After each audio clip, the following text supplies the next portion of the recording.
여기에 물이 있습니다. 이 물을 원소 기호로 하면 H2O라고 합니다. 두 개의 수소와 하나의 산소로 이루어져 있습니다. 과연 물이 H2O 맞습니까?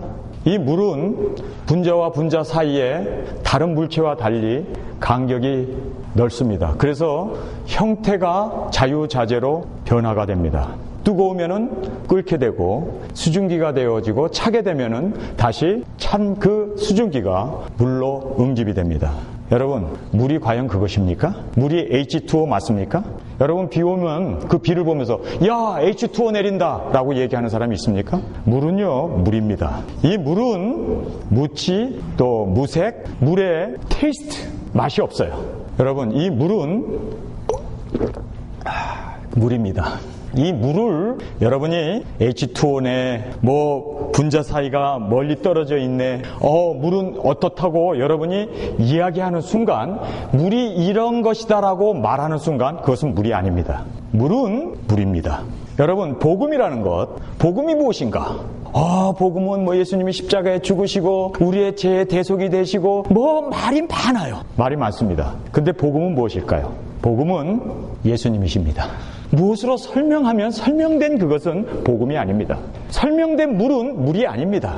물은 물인 것처럼 복음은 예수님이십니다. 그래서 예수님께서 나는 진리요, 나는 길이요, 생명이라고 말씀하셔요. I am the way, I am the truth, I am the life. 왜냐면요, 우리가 무엇을 설명하려고 하면 그것은 아닌 것입니다. 한 할아버지가 나이가 들어서 이제 부인도 잃고 상처한 후에 외로웠어요. 그래서 지금 자기가 양로원에 있으면서 죽기 전에 내가 무슨 종교 하나를 가져야겠다라고 생각을 했습니다. 그래서 무슨 종교를 가질까 생각하다가 내 인생을 한번, 마지막 인생을 종교에 한번 헌신하고 그렇게 살아야겠다 생각하고 제일 먼저 전도사님을 불렀습니다. 전도사님이 내가 예수 믿고 싶은데 좀 예수님이 무엇이요? 복음이 뭐요? 좀 설명해 주시오.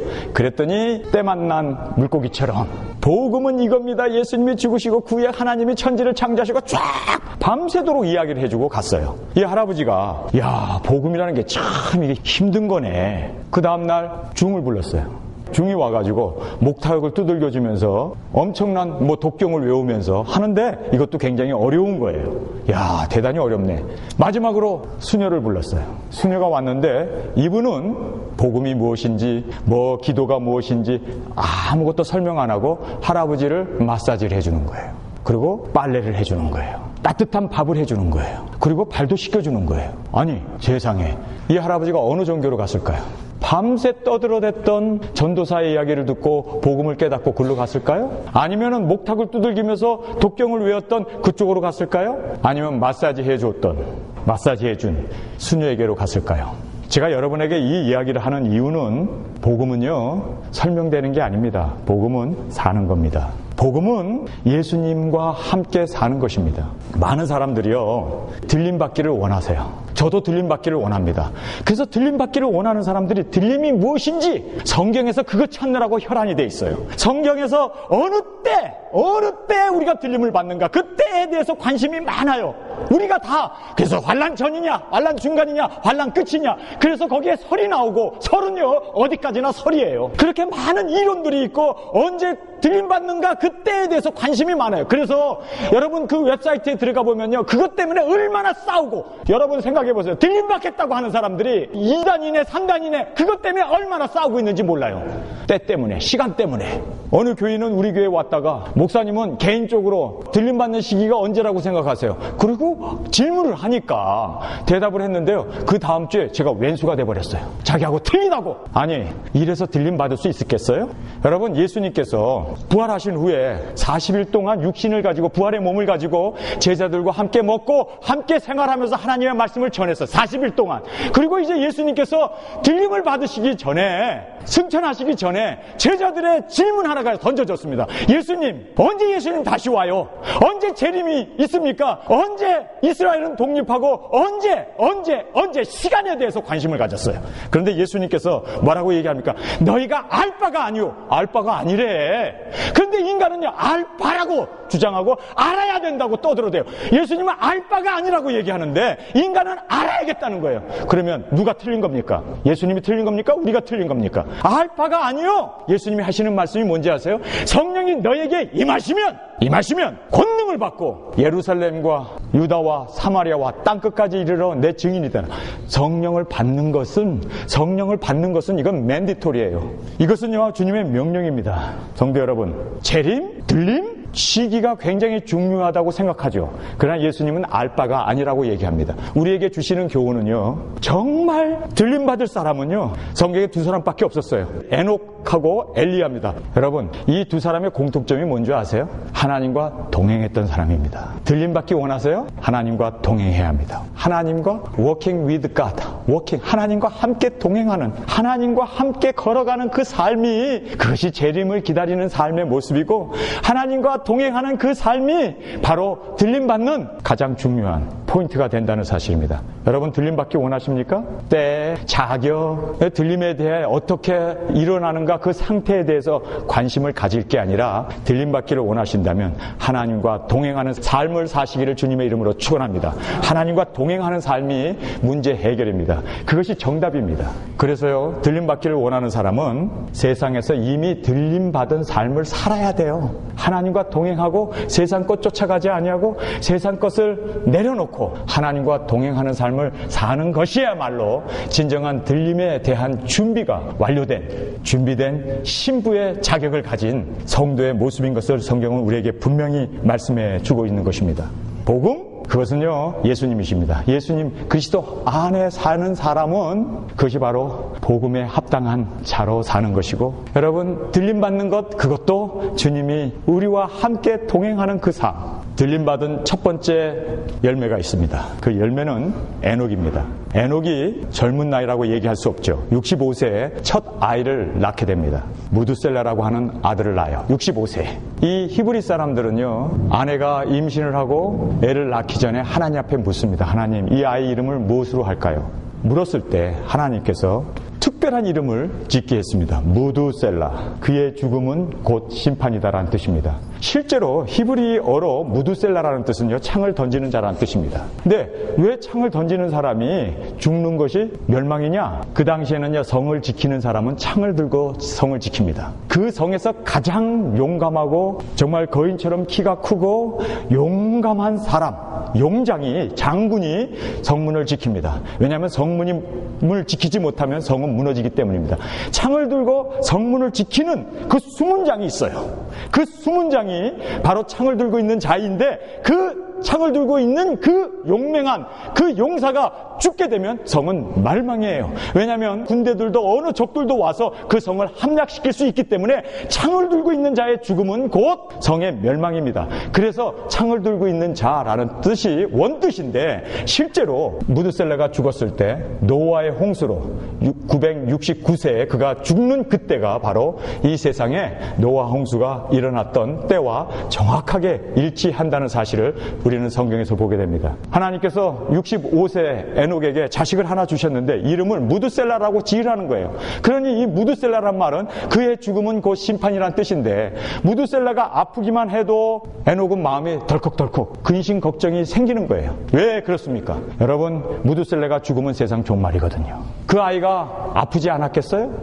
그 아이가 다치지 않겠어요? 그 아이가 자라나면서 엄청난 많은 재난이 없었겠어요? 재난이 있을 때마다 무두셀라야 밥 먹어라, 무두셀라야 이리 와라, 무두셀라라는 이름을 부를 때마다 그는 마음 가운데 무슨 생각이 들었는지 아세요? 이제 종말이로구나. 종말론적 신앙을 갖고 있는 사람은요, 종말론적 신앙을 갖고 있는 사람의 모습은 성결하게 사는 거예요. 그래서 에녹이라는 말 자체가 이름이 성결하다는 뜻입니다. 여러분, 이 세상이 종말이다 생각하는데 아직도 돈 벌려고 혈안이 되어가지고 세상 것 쫓아가면서 세상 것 바라보면서 세상 것 구하면서 살 수 있겠어요? 종말이라고 생각하는데, 주님이 오실 날이 임박했다고 생각하는데, 내 아들이 죽는 그 순간이 심판이라고 생각한다면 여러분, 에녹은 어떻겠어요? 마음이 어떻겠어요? 조급함과 정말 긴장감 속에서 정말 그의 마음 가운데는 하루하루 얘가 죽으면 세상은 심판이구나, 그 무두셀라를 바라볼 때마다 그의 마음은, 에녹의 마음은 정말 종말론적 신앙으로 살 수밖에 없었습니다. 여러분, 정말 여러분이 종말론적 신앙으로 살지 않는 한 여러분은 정결하게 살 수 없어요. 세상에 좋은 게 얼마나 많은지.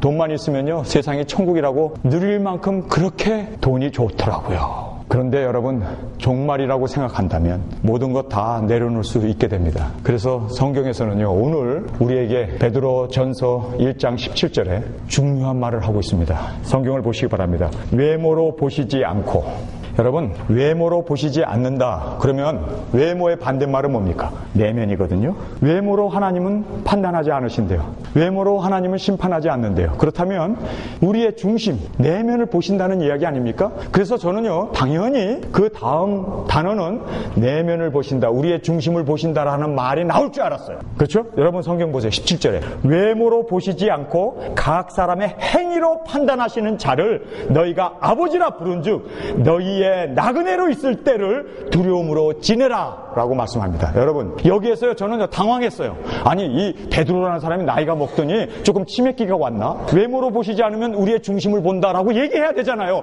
하나님은 외모를 보지 않는데요. 그렇다면 우리의 중심을 보지 않습니까? 그런데 중심을 보는 게 아니라 각 사람의 행위를 본대요. 여기에서요, 여러분, 하나님은요, 외모를 보지 않는데요. 그런데 외면을 봐요. 우리의 각 사람의 행위를 본대요. 여러분, 암만 여러분이 마음 가운데 주님 사랑합니다, 사랑합니다, 암만 그래도 여러분이 순종하지 않으면 여러분은 그 순종은요, 헛거예요, 헛거. 암만 내가 목사가 되고 장로가 되고 권사가 되고 집사가 돼서 그렇게 신앙생활을 한다 할지라도 여러분이 하루하루 순간순간의 삶을 주님은 보신다는 거예요.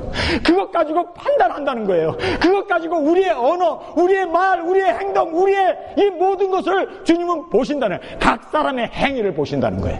와, 저는 이 외모로 보시지 않는다니까 하나님은 내면을 보시나 보다 그랬어요. 그런데요, 성경을 보세요. 각 사람의 행위대로 판단하시는 자를 너희가 아버지라 부른즉. 아니, 도대체 왜? 그러면 앞에 외모라는 말을 빼시든지, 아니면은 각 사람의 행위를 빼고 내면을 본다고 말씀하시든지. 그런데요, 성경은 어떻게 얘기합니까? 외모를 안 본다는데 각 사람의 행위를 본대요. 이 이야기를 우리에게 하시는 이유는 뭡니까? 정말 하나님은 각 사람의 행위를 보세요. 여러분, 일주일 동안 어떻게 살았습니까? 그게 바로 여러분의 모습입니다. 그것이 바로 여러분의 신앙입니다. 여러분이 어떻게 살았느냐? 욕하고 화내고 원망하고 그렇게 살았다면 여러분은요, 그렇게 산 거예요. 여러분 마음 가운데 암만 예수님을 모셨다, 암만 내가 예수님과 함께 동행한다 하더라도 삶으로 표현되지 않으면 그것은요, 어디까지나 가짜 믿음이에요. 가짜 믿음. 그걸 아셔야 돼요. 진정한 믿음은요, 행위로, 삶으로 보여진다는 것입니다. 그리고 하나님은요, 우리의 마음 가지고 평가 안 한대요. 나의 말, 나의 행동, 나의 구체적인 나의 행위를 가지고 하나님은 심판하신다는 거예요. 성도 여러분, 우리가 이 말을 보면서 무슨 생각이 듭니까? 그 나무는 열매를 보아서 안다는 그 말씀을 우리는 깨닫게 됩니다. 너희들이 나더러 주여 주여 하면서 어찌하여 내가 너희에게 명한 말은 순종하지 않느냐? 예수님의 탄식 아닙니까? 여러분, 예수님이 여러분 머리 되신 거 맞아요? 예수님이 여러분의 주 되신 거 맞아요? 예수님이 여러분을 다스리고 있는 만왕의 왕이 되신 하나님이신 걸 여러분 믿습니까? 그러면 그의 말에 순종해야지. 세상의 권세자들 앞에도 우리가 순종하고 살면서 어찌 하나님의 말씀. 제가 오늘 교회로 오면서요, 신호등에 딱 걸린 거예요. 쓱 보니까 아무도 없어. 라이턴을 해야 되는데 스는 척 하면서 쓱 돌 수 있어요. 그런데 머리 가운데 탁 들어오는 생각이, 티켓이면 500불이다. 여러분이 돈 때문에 순종합니까? 그러면 여러분 돈의 종이에요. 순종하는 자의 종입니다. 제가 거기서 신호등 앞에 딱 서가지고 아무도 없으니까, 경찰도 없으니까 돌까? 돌았을까요? 안 돌았을까요? 여러분, 많은 사람들은요, 돈 때문에 스탑해요. 신호등을 지켜요. 근데 우리는 왜 신호등을 지켜야 합니까? 하나님 때문에. 예수를 믿는다는 것 때문에, 주님이 나의 머리가 되시기 때문에, 내가 세상의 법을 지키고 세상 사람들을 보호하고 지키는, 사랑하기 때문에. 여러분, 동기가 우리에게는 분명해야 돼요. 돈 때문이 아니라 그리스도인이기 때문에. 우리가 왜 이 세상에 죄를 짓지 말고 의롭게 살아야 합니까? 이유는요, 예수님 때문에. 예수님이 나의 주님이시기 때문에. 예수님의 마음을 아프게 하고 싶지 않아서. 여러분, 오늘 이 본문 말씀에 정말 우리가 주님을 우리의 주로 고백한다면 여러분은요, 예수님 때문에 정직해야 되고, 예수님 때문에 거룩하게 살아야 되고, 예수님 때문에 세상과 타협하지 않아야 돼요. 예수님 때문에. 여기서 각 사람의 행위대로 판단하시는 자를 너희가 아버지라 부른즉. 여러분, 우리의 아버지가 누굽니까? 우리의 아버지가 하나님이세요. 우리의 아버지가 독생자 예수 그리스도를 아낌없이 주신 그 사랑의 아버지세요. 그 아버지를 우리가 부르기 때문에 우리의 삶 행위 속에서 아버지의 거룩함을 따라 우리도 거룩하게 살아야 되고 아버지의 순결함을 따라서 우리도 순결하게 살아야 한다는 것을 성경은 우리에게 말씀해주고 있습니다. 각 사람의 행위대로 판단하시는 자를 너희가 아버지라 부른즉 너희의 나그네로 있을 때, 나그네라는 말을 합니다. 여러분, 우리는 다 나그네예요. 나그네란 말이 뭡니까? 떠남이 전제된 삶을 나그네라고 얘기합니다. 우리는 이 세상에 잠깐 왔다가 지나가는 나그네예요. 여러분이 영원히 거할 곳이 아니에요. 주님이 오셔서 이제 우리를 부활의 몸을 입고 천국에 가야 하는 그것이 우리에게 있어서는 마지막, 이 세상에서 우리가 지나가야 할 나그네라는 것을 여러분 아시기 바랍니다. 나그네는요, 떠나는 것이 전제되어 있어요. 언제 떠나야 할까요? 주님이 오라 하시면 우리는 언제라도 가야 되고 주님이 오시는 그 순간이 우리가 떠나야 할 순간입니다. 여러분, 우리는 떠남을 전제로 하고 이 세상에 태어난 거예요. 그리고 떠나는 것은 당연한 것입니다. 떠나야 돼요. 나그네입니다. 여러분과 이렇게 목회자로서 또 여러분과 성도 간의 이 교제 가운데 있는 것도요, 이것도요, 떠남을 전제로 한 이별을 작정하고 우리는 만난 사람들이에요. 언젠가는요, 주님이 오라고 할 때 우리는 이 세상을 떠나야 돼요. 그렇기 때문에 있을 때 잘하셔야 돼요. 언제 우리가 이 세상을 떠나야 할지 누가 합니까? 우리는 나그네이기 때문에 또 떠나야 돼요. 정처 없이. 이 세상에 잠깐 왔다가 가야 하는 거기 때문에 우리는 떠나야 할 남편, 떠나야 할 아내, 떠나야 할 자식들, 떠나야 할 교인들이에요. 우리는요, 떠남을 전제로 해서 만난 사람들입니다. 우리는 다 떠나야 돼요. 이 세상은 잠깐 왔다가 가야 하는 나그네입니다. 여러분, 나그네인 거 믿습니까? 이 나그네는 떠나야 하기 때문에 떠난다는 것을 전제로 한 삶이 우리 가운데 있어야 돼요. 여러분이 떠나야 한다, 이 세상을 떠나야 한다, 나는 잠깐 왔다가 이 세상을 이제 주님이 오라고 하실 때 떠난다라고 생각한 사람은요, 이 세상에 정을 붙일 수가 없어요. 떠나야 하기 때문에, 떠나야 한다는 것 때문에. 그래서 떠나기 전에 있는 것 다 주고 있는 것 다 사랑을 베풀고 떠나야 하기 때문에, 떠난다는 것 때문에 우리가 최선을 다하면서 순간순간을 살아야 하는 것이 바로 나그네의 삶인 것입니다. 마치 우리가 이 세상에 영원히 살 것처럼, 우리가 이 세상에 마치 영원한 거주자 된 것처럼 그렇게 살면 안 돼요. 여러분, 다 떠나요. 우리는 나그네입니다. 그래서 나그네로 있을 때 뭐 하라고 그래요? 두려워하라는 거예요. 두려워하라. 이 두려워한다는 것은 fear of God, 두려워하는 거예요. 하나님을 경외하는 거예요. 언제 내가 주님 앞에 설지 모르고, 우리는 떠나는 것이 우리의 삶에 있어서는 확정된 일이기 때문에 이 세상에 살면서 우리는 하루하루 순간순간을 정말 주님 앞에 설 때 잘했다 칭찬받는 자로 세움을 받기 위해서 이 시간에 남겨야 하고, 이 시간에 최선을 다하고, 이 시간에 전도해야 되고, 이 시간에 주님 앞에 말씀대로 순종하면서 영광을 주님 앞에 온전히 돌릴 수 있는 그러한 삶으로 살아야 한다는 것을 성경은 말씀하고 있습니다. 왜냐하면 우리는 나그네이기 때문에 우리가 아버지에게로 돌아가요. 아버지에게로 가는 그 순간까지 여러분, 이 세상에서 무엇을 남기면서 사시겠습니까? 여러분, 어떻게 사시겠어요?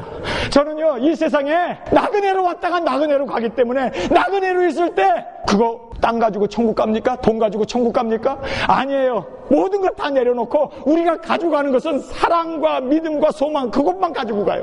믿음, 소망, 사랑, 이것은 항상 있을 것인데 그 중에 제일은 사랑이라고 얘기하는 그 사랑만을 우리가 가지고 가요. 여러분, 정말 우리가 이 세상에 살면서 나그네로 하나님을 두려워하면서 살아야 할 것을 성경은 말씀해주고 있습니다. 그러면서 다음 절로 베드로는 18절에 너희가 알거니와 너희 조상의 유전한 망령된 행실에서 구속된 것은 은이나 금같이 없어질 것으로 한 것이 아니요.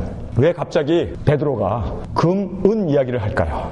요즘은 금이 더 은보다 4배, 5배 더 비싸지 않습니까? 그러나 그 당시에는요, 은이 비쌌어요. 그래서 은이 먼저 나옵니다. 은이나 금같이 없어질 것. 여러분, 세상에요, 가장 변치 않고 오래 남는 것은요, 두 가지를 꼽으라면요, 은과 금입니다. 은은요, 안 변해요. 금은요, 안 변해요. 그래서 보석입니다. 세상에서는 안 변하는 거예요. 그러나 세상이 없어질 때 함께 없어집니다. 그래서 성경에서는 은이나 금같이 없어질 것으로 한 것이 아니요.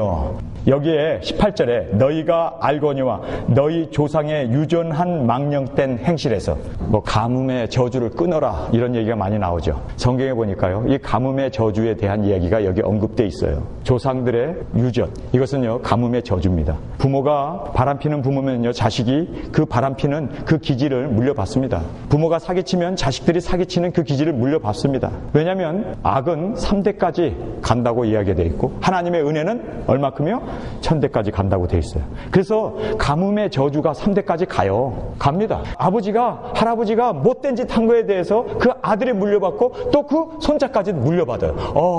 이거 어떡합니까, 그러면? 우리는 3대 조상으로부터 엄청난, 성경에 보니까요, 조상의 유전을, 그 망령된 행실을 우리가 답습하게 되어 있다는 거예요. 그러나 성경은 뭐라고 얘기합니까? 여기에서 우리가 구속을 받았다는 거예요. 이 망령된 것, 가뭄의 저주, 이런 것이 사실 그리스도 안에 있으면요, 새로운 피조물이 되었고 이것은 우리와 상관이 없습니다. 그래서 18절에 망령된 행실에서 구속된 것은 은이나 금같이 없어질 것으로 한 것이 아니요 오직 흠없고 점없는 어린 양 같은 그리스도의 보배로운 피로 한 것이라. 예수 그리스도의 보배로운 피가 은이나 금이나 이 세상에 일시적으로 있다가 없어지는 그거와 상관없이 영원히 예수 그리스도의 보혈은 우리의 값진 보화로서 예수 그리스도의 십자가에 죽으신 그 은혜가 우리에게선 영원한 은총으로, 은혜로 그렇게 우리에게 가문의 저주를 끊어주신다는 것을 성경은 우리에게 말씀해주고 있습니다. 20절에 그가 창세 전으로부터 미리 알리신 바잖아 이 말세 너희를 위하여 나타내신 바 되었느니라. 그는 예수 그리스도십니다. 여러분, 성경에 보면요, 여러분이 하나님께서 우리가 이 세상에 태어나기 전부터 우리를 예정하시고 아신 바 되시고 그 예정에 대해서는요 꼭 깨달아야 할 것이 있어요. 예수 그리스도, 그분은 천지를 창조하시기부터 우리의 구세주로 하나님께서 미리 아신 바 되시고 예정하신 분이에요. 예수님이 예정된 거예요. 우리가 그 안에 들어감으로 말미암아 예수 그리스도의 그 예정이 우리의 것이 되는 거예요. 우리 자신이 예수를 믿지 않으면 우리는요 태어나면서부터 지옥 갈 사람, 천국 갈 사람이 그렇게 정해졌다는 것이 그 예정론이지만 그것이 성경적인 게 아닙니다. 누가 예정되어 있냐면 예수님이 예정되어 있어요. 누가 예정되냐면 이스라엘이 예정되어 있어요. 누가 예정되어 있냐면 교회가 예정되어 있어요. 이스라엘을 버리고 교회를 예정하신 거예요. 예정은요 개인에게 해당되는 게 아닙니다. 예수님에게 해당되는 거예요. 교회에 해당되는 거예요. 그래서요 여러분이 꼭 아셔야 할 것은 예수님이 예정되어 있는 그 예정에 여러분이 들어가면 여러분 예정을 받은 거예요.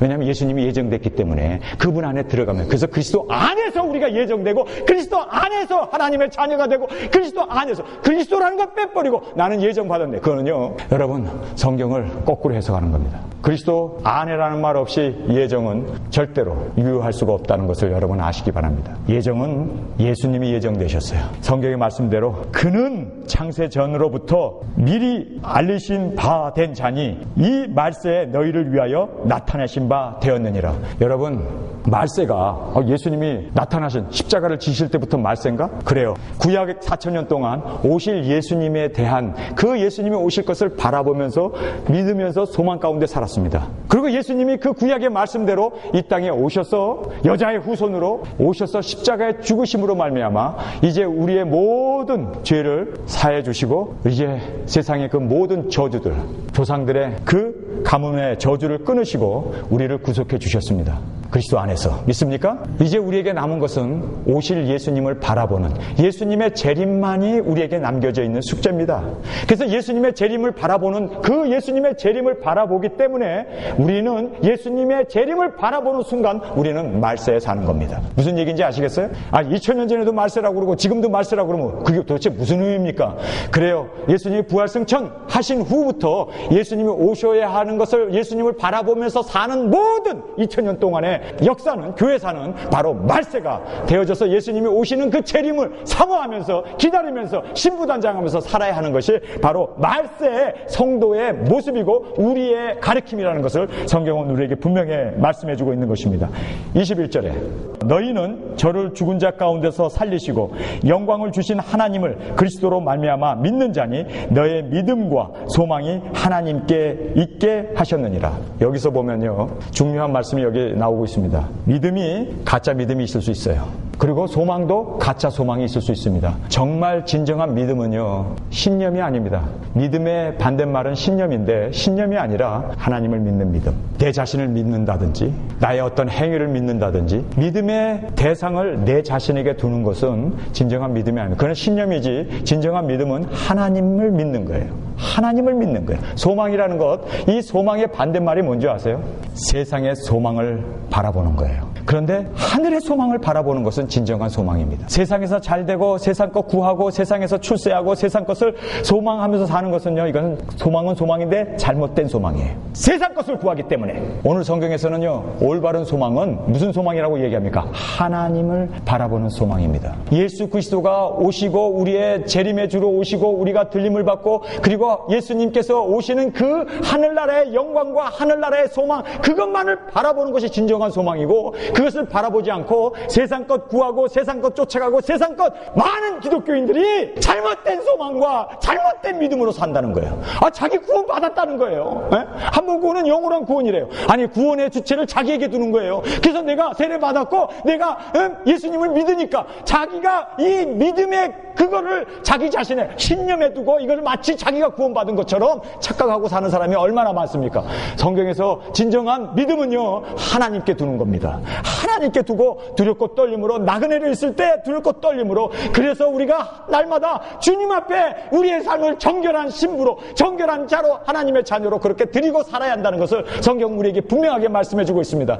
잘못된 신앙이 뭔지 아세요? 마치 신념을 가지고 있으면서 그 자기가 믿는 그거를 주장해 나가면서 하나님에게 믿음을 두지 않으면 그것은 가짜 믿음이에요. 하늘에 대한 소망을 두지 않으면 그것은 세상 것을 쫓아가는, 여러분 다른 종교, 불교라든지 유교라든지 힌두교라든지 다른 종교를 보세요. 그 사람들도 소망이 있어요. 세상에서 잘 되는 소망이지, 세상에서 축복받는 소망이지. 그러나 우리의 소망은요, 성경에서 말하는 소망은요, 하나님께 둔 소망입니다. 하늘나라에 대한 소망입니다. 하늘의 것을 따르고 그리고 하늘의 것을 바라보면서 사는 삶이 성경에서 말하고 있는 진정한 우리에게 있어서의 믿음이고 소망이라는 것을 알아야 합니다. 그리고요, 거짓 사랑이 있어요. 22절에 저희가 진리를 순종함으로 저희 영혼을 깨끗게 하여 거짓이 없는 형제를 사랑하기에 이르렀으니. 거짓이 없는 사랑. 여러분, 거짓 사랑이 뭔지 아세요? 거짓 사랑은요, 조건에 따라서 사랑하는 것은 거짓 사랑입니다. 나에게 잘해주면 잘해주고, 내가 무엇을 얻기 위해서, 그리고 나라고 하는 것을 세우기 위해서 사랑하는 그것은 거짓 사랑이에요. 진정한 사랑은 어떤 사랑인지 아세요? 원수까지 사랑하는 무조건적인 사랑입니다. 아니, 나를 박해하는데도, 나를 핍박하는데도 사랑을 하는 그 사랑이 진정한 사랑이고, 자기의 이익을 쫓아서 나에게 잘해주고 조건적인 그런 사랑으로 사는 사람은 그것은 진정한 사랑이 아닙니다. 진정한 사랑은, 거짓 없는 사랑은 무조건적인 사랑인 것입니다. 오늘 22절에 너무너무 중요한 말씀이 나와요. 목사님, 내가 어떻게 해야 거룩해집니까? 어떻게 해야 내가 진정으로 마음으로 뜨겁게 형제를 사랑할 수 있습니까? 그 비결은 뭡니까? 많은 사람들이요, 어떻게 얘기합니까? 우리는 성경에서 가르쳐 주시는 대로 믿어야 해요. 너희가 진리를 순종함으로, 하나님의 진리 대신 이 말씀에 순종함으로 얻어지는 결과가요, 너희 영혼이 깨끗게 된다는 거예요. 우리는 거꾸로 지금까지 예수를 믿었던 거예요. 거꾸로 신앙생활을 했습니다. 내 영혼이 잘 되면, 내 영혼이 잘 되고 내가 하나님의 은혜를 잊고 진리를 알게 되면 나의 삶 가운데 거룩함이나 순종함이 따라 나온다라고 거꾸로 신앙생활을 했어요. 그랬기 때문에 지금 이 어그리 크리스찬들이 엄청나게 나온 거예요. 여러분, 그렇지 않습니다. 성경대로 우린 믿어야 돼요. 성경은 어떻게 얘기합니까? 진리, 순종으로, 여러분이 하나님의 말씀에 순종함으로 말미암아 영혼이 깨끗해진대요. 우린 거꾸로 지금까지 믿었어요. 거꾸로 지금까지 신앙생활했어요. 내가 영혼이 잘 되면 나의 삶 가운데 거룩함이 나타나고 순종할 수 있는 능력도 하나님이 도와주셔야 한다라고 생각했어요. 그런데 아니에요. 여러분, 그게 아니에요. 신앙은요, 진리 말씀에 순종함으로 말미암아 영혼이 거룩해진대요. 결과적으로 여러분이 순종하고 정결하게 살고, 하나님은 외모를 보시지 않고 우리 각 사람의 행위를 보시는데, 우리가 정말 진리의 말씀에 순종함으로 말미암아 순종한 것만큼 나의 영혼이 깨끗해진 거예요. 여러분이 정말 주님 앞에 말씀 두고 내 생명까지 바쳐가면서 하나님의 진리의 말씀이니까 나는 내 자신을 부인하고 날마다 주님의 말씀에 따라 사는 그 삶, 순간순간 그 스텝만큼, 그 걸음걸음만큼 우리가 성화가 되어지는 거예요. 성화가 되어진 다음에 나의 생활은 따라온다고 성경은 그렇게 이야기합니까? 아니에요. 거꾸로 여러분이 진리에 순종한 것만큼 여러분의 영혼이 그렇게 깨끗해져요. 여러분이 진리의 말씀에 굴복하는 것만큼 그만큼 성령님이 우리 안에 들어오셔요. 진리에 여러분 얼마큼 순종합니까? 목숨 바쳐가면서라도 정말 진리가 진리될 수 있기 위해서 정말 여러분이 그렇게 순간순간 날마다 하루하루 거짓말 안 하고 정결하게 살기 위해서 발버둥 치는 것만큼, 그렇게 죄를 짓지 않는 것만큼 여러분의 영혼도 그렇게 순수해져요. 그렇게 깨끗해져요. 그렇게 거룩하게 돼요. 여러분, 많은 사람들이요 지금 거꾸로 예수를 믿고 있어요. 내가 성결해지고 내 영혼이 거룩해지고 내 영혼이 잘되고 내가 주님과의 깊은 관계가 이루어진 후에 나의 삶이 따라온다고, 행위가 따라온다고. 그런데요, 성경은 그렇게 얘기 안 해요. 이것이요, 지금 2000년 전에 베드로가 우리에게 주신 하나님의 말씀입니다. 베드로를 통해서 우리에게 주신 말씀이에요. 그런데요, 실제로 지금 Behavior Psychology라고 하는 21세기에 들어서 사이칼로지가 이 정신 분석학에 나오면서 뭐라고 얘기하는지 아세요? 여러분, 이 말씀을 그대로 증명해주고 있습니다. 지금까지 많은 사람들이 내가 결심을 하고 내가 거룩하게 살겠다고 그 마음을 가져야 거룩해지는 걸로 생각했어요. 거룩이 따라오는 걸로 생각했어요. 나의 삶이 변하는 걸로 생각했어요. 그래서 마음이 먼저라고 생각했어요. 그래서 마음을, 각오를 가지고 결심을 하고 마음을 새롭게 하고 마음에 집중했어요. 그래야 우리의 삶이 거룩해지고 우리의 삶이 따라온다고 생각했어요. 그래서 마음에 집중하고 그거를 변화시키기 위해서 너무나 많은 사람들이 그렇게 매어 달렸어요. 그러나 다 실패했어요. 성경은 어떻게 얘기합니까? 2000년 전에 이미 성경은 우리에게 진리를 말씀해주고 있습니다. 하면 변하는 거예요. 내 마음이 따라오는 거예요. 내가 한 것만큼, 내가 하나님의 진리의 말씀에 순종한 것만큼 나의 영혼이 거룩해지는 거예요. 이것이 Behavior Psychology, 행동 심리학에서 증명이 됐습니다. Just do it. 마찬가지. Do it 하게 되면 따라온다는 거예요. 행동이 먼저라는 거예요. 진리에 순종함으로 영혼이 거룩해진다는 거예요. 이거 정말 너무 중요한 이야기예요. 그런데 이것이 2000년 전에 우리에게 주신 이 말씀이 과학이 증명을 했다니까요. 여러분 잘 아시기 바랍니다. 진리 말씀에 순종하는 만큼 여러분의 영혼도 그만큼 정결해지고 그만큼 영혼이 깨끗해진다는 사실입니다. 이것이 성경의 가르침입니다. 너희가 진리를 순종함으로, 여러분 진리에 순종하는 것만큼 여러분의 영혼이 깨끗해져요. 그래서 너희 영혼을 깨끗게 하여 거짓 없이 형제를 사랑하게 이르렀으니, 진리를 순종함으로 영혼이 깨끗해졌어요. 영혼이 깨끗해지니까 사람들과의 거짓 없는 사랑을 나눌 수가 있는 거예요. 이 사랑이라고 하는 이 말은요, 아가페라는 단어를 쓰고 있습니다. 아가페 사랑, 하나님의 사랑, 하나님과의 관계도 이루어져요. 하나님과의 관계가 좋아지고 하나님 사랑해요, 하나님 기도하고 하나님 말씀으로 하나님 하는데 내 삶은 엉망인 거예요. 지금까지 나의 삶은 개판이었어요. 왜 그렇습니까? 성경은요 거꾸로 얘기해요. 청소할 것 청소하고 말씀에 순종하고 진리를 청소하다 보면은 내가 그 청소한 것만큼 내 영혼이 깨끗해져요. 영혼이 깨끗해진 것만큼 하나님이 보여요. 하나님과의 관계를 가질 수가 있어요. 죄인은요 부끄러워서 하나님을 바라볼 수 없지만, 여러분이 삶 가운데 정결하게 살고 진리에 순종하고 주님 앞에서 날마다 그렇게 발버둥 치면서 사는 것만큼 우리의 영혼이 깨끗해지기 때문에 깨끗한 영혼이 하나님을 볼 수 있어요. 하나님과의 관계를 가질 수 있어요. 정말 사랑한다고. 여러분이 여자하고 나가가지고 바람 피고 말해, 이 여자 저 여자하고 잠자고 나서 부인하고 꽃이나 사갖고 와가지고 숨기려고 그러고 정말 진정한 사랑의 관계가 이루어질까요? 마찬가지예요. 세상 건 내려놔야 마음도 정결해지고, 마음이 정결해져야 하나님이 보인다니까. 심령이 가난해지고 심결이 정력해진 자가 하나님을 볼 것이오라는 말이 그게. 그래서 애통하는 것이 축복이고 주님 앞에 무릎 꿇고 회개하는 것이 우리 신앙에 있어서는 절대적으로 필요하다는 거예요. 많은 사람들이 그래요. 주님이 오시니까 죄가 보인다는 거예요. 주님이 오시니까 내가 끊을 수 있다는 거예요. 거꾸로 가는 거예요. 거꾸로. 아니, 여러분이 진리 앞에 순종하시기를 주님의 이름으로 축원합니다. 순종하는 것만큼 끄는 것만큼 우리의 영혼이 깨끗해지고, 그리고 깨끗해진 자만이 하나님을 만날 수가 있습니다. 아니, 많은 사람들이요 성령이 와야 내 죄를 보게 된대요. 성령님이 오기 위해서는요 회개가 우선이에요. 회개하고 통회하는 자에게 성령을 주시겠다고 약속하셨지, 그냥 성령님이 오시나요? 내 마음이 더럽고 내가 죄 가운데 가득 차 있고 욕심으로 가득 차 있다면 성령이 오시나요? 마귀가 오지. 정말 성령님이 오시기 위해서는요 회개해야 돼요. 자복해야 돼요. 꼬꾸라져야 돼요. 그 회개가 우선되지 않고 세상 것 끊고 정말 주님 앞에서 그렇게 진리를 따라 순종하는 그러한 삶으로 너희 영혼을 깨끗게 하여 거짓 없는 사랑으로 사랑하기에 이르렀으니 마음으로 뜨겁게 피차 사랑하라. 23절입니다. 너희가 거듭난 것이 썩어질 씨로 된 것이 아니요 썩지 아니할 씨로 된 것이니 하나님이 살아있고 항상 있는 말씀으로 되었느니라.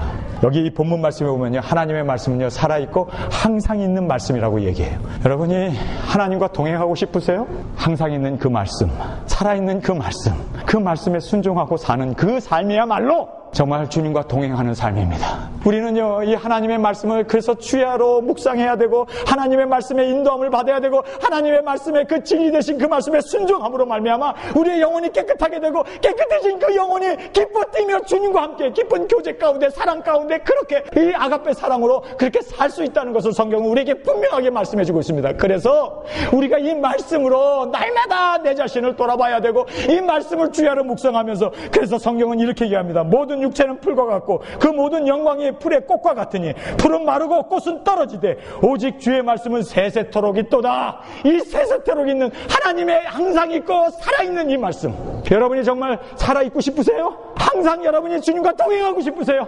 하나님의 말씀을 묵상해야 돼요. 하나님의 말씀 안에 거하는 자가 진정으로 하나님 앞에 순종할 수 있고 영혼이 깨끗해지고, 그리고 진정으로 하나님을 사랑하고 이웃을 사랑할 수 있는 비결이 바로 여기에 있다는 것을 믿으시면 아멘 하시기 바랍니다.